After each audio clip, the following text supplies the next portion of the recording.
بسم اللہ الرحمن الرحیم۔ السلام علیکم عزیز طلباء، امید ہے کہ آپ سب خیریت سے ہوں گے۔ آج کی اس ویڈیو میں آپ سب کے ساتھ پیراگراف کی تشریح کا کویشچن جو ہے اس کو سولو کروں گی۔ یہ ویڈیو کلاس نہم دہم فرسٹ ایئر اور سیکنڈ ایئر کی تمام ان اسٹوڈنٹس کے لیے ہے جن کو اس کویشچن کو سولو کرنے میں دقت درپیش آتی ہے۔ تو آئیے ہم اس سوال کو شروع کرتے ہیں۔ آپ کی تمام کلاسز میں یہ جو سوال ہے وہ سوال نمبر 3 ہی ہوتا ہے، ٹھیک ہے۔ تو پیراگراف کی تشریح کا جو یہ طریقہ کار ہے، جس طریقے سے میں نے یہاں پر مینشن کیا ہوا ہے، تو آپ سب نے ایسے ہی لکھنا ہے۔ یاد رہے کہ تمام طلباء نے سوال نمبر جو بھی دیا ہوا ہے، جو بھی آپ کویشچن اٹیمپٹ کریں گے، اس میں آپ نے کویشچن کو لازمی جو ہے مینشن کرنا ہے۔ تو چونکہ یہ ہمارے پاس سوال نمبر 3 ہے، تو آپ نے سوال نمبر 3 لکھنے کے بعد پیراگراف کی تشریح لکھنا ہے، ٹھیک ہے۔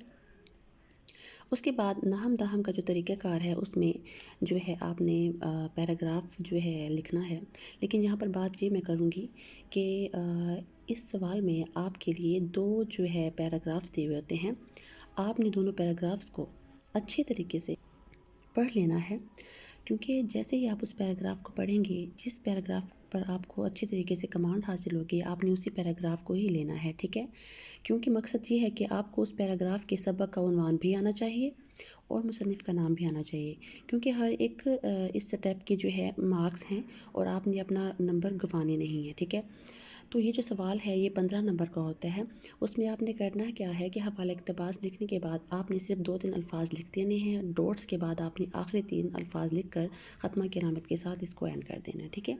اس کے بعد جو دوسری چیز ہے وہ ہے حوالہ متن، ٹھیک ہے۔ حوالہ متن یہاں سے ہمارے سوالات کا جو ہے کویشچن کے جو مارکس ہیں وہ سٹارٹ ہو رہے ہیں۔ حوالہ متن لازمی لکھنا ہے۔ حوالہ متن میں ہماری 2 چیزیں آ جاتی ہیں، ایک تو سبق کا عنوان ہے، ٹھیک ہے، اور دوسرا مصنف کا نام ہے۔ آپ نے سبق کا عنوان، مصنف کا نام لکھنا ہے، اس کے ہوتے ہیں 2 نمبر، ٹھیک ہے۔ اس کے بعد جو ہے سیاق و سباق کی چیز آ جاتی ہے۔ سیاق و سباق میں آپ نے لازمی طور پر یہ دیکھنا ہے کہ جو پیراگراف ہے اس کا طریقہ کار آپ کا ایسا ہی ہونا چاہیے۔ آپ نے جو ہے تشریح طلب اقتباس سے پہلے مصنف بیان کرتے ہیں، یہ آپ نے مارکر سے جو ہے اس کو بولڈ کر دینا ہے، پھر آپ نے اپنی بات کو جاری رکھنا ہے۔ پھر اس کے بعد آپ نے دوبارہ تشریح طلب اقتباس کے بعد مصنف بیان کرتے ہیں، اس کو بھی آپ نے لکھ کر کے، اور یہ جو سیاق و سباق ہے یہ آپ نے 8 سے 12 لائنس میں اس کو کمپلیٹ کرنا ہے۔ سیاق و سباق کا یہ جو پیراگراف ہے یہ آپ کا 3 نمبر کا ہوتا ہے، ٹھیک ہے۔ 3 نمبر یہاں سے آپ کے آ سکتے ہیں اور آپ کے 2 نمبر یہاں سے، 3 اور 2 5، ٹھیک ہے۔ کل میں نے ابھی شروع میں بتایا تھا آپ کو کہ 15 مارکس کا یہ سوال ہوتا ہے، سوال نمبر 3، ٹھیک ہے۔ اب ہم آ جاتے ہیں تشریح کی طرف۔ تو اس کے بعد آپ نے جو ہے تشریح لکھنا ہے۔ تشریح جو ہے لازمی آپ نے جیسے ہی آپ اس کو رائٹ کریں گے تو آپ نے مصنف کا تعارف جو ہے ہر حال میں لکھنا ہے، کیونکہ یہ ایک قسم کی پریزنٹیشن ہے۔ پریزنٹیشن اگر آپ کی اچھی ہوگی تو ایگزامینر جو ہے وہ آپ کو مارکس دینے سے قطعی گریس نہیں کرے گا، ٹھیک ہے۔ تو آپ کی پریزنٹیشن 100% ہونی چاہیے، جس میں آپ کی رائٹنگ بھی ڈیپینڈ کرتی ہے، آپ کے جو ہے مارکر بھی ڈیپینڈ کرتے ہیں۔ اس میں جو ہے تشریح میں پھر آپ نے یہ جو چیز ہے یہ آپ نوٹ ڈاؤن بھی کر سکتے ہیں کہ آپ ہر ایک مصنف کے ساتھ یہ والی جو چیز ہے یہ آپ اس کو مینشن کر سکتے ہیں، ٹھیک ہے۔ تشریح طلب عبارت، یہ تمام آپ نے تشریح کا جو طریقہ کار ہے وہ 3 صفحات تک آپ نے تشریح کرنی ہوتی ہے، کیونکہ تشریح 10 نمبر کی ہوتی ہے، ٹھیک ہے۔ تشریح 10 نمبر کی آپ نے 3 صفحات سے مزید آگے نہیں بڑھانی، ٹھیک ہے۔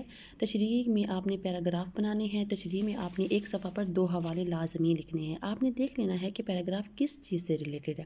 اب یہاں پر چونکہ ہم نے جو ہے ڈسکس کیا تھا کہ جو سبق کا عنوان ہے وہ اسوہ حسنہ ہے، ٹھیک ہے، اور یہ میں بات کر رہی ہوں سیکنڈ ایئر فرسٹ ایئر کی جو ہے جو پہلا سبق ہے اس کی بات کر رہی ہوں کہ اسوہ حسنہ، ٹھیک ہے۔